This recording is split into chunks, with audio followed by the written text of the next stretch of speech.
お知らせします。宮城県沿岸に大津波警報が出されております。本当に深い津波が観測されております。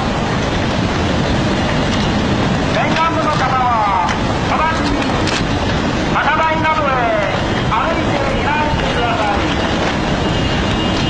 なお余震にも注意してください。気仙沼市からお知らせがあります。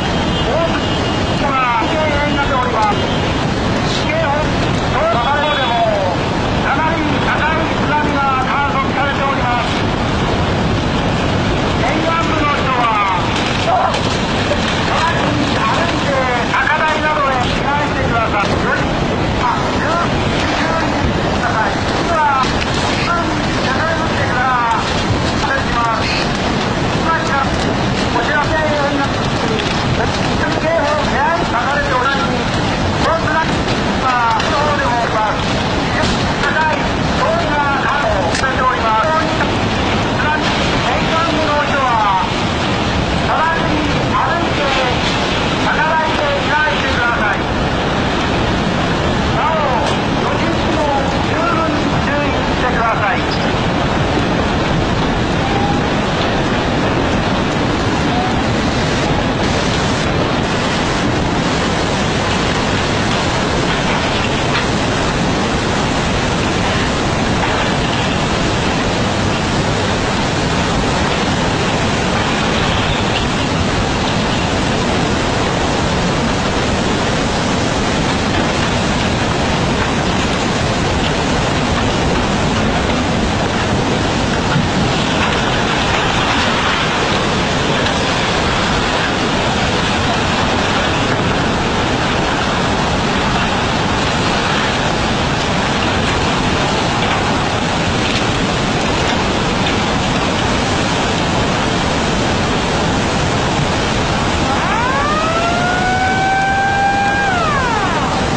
おいおいおい。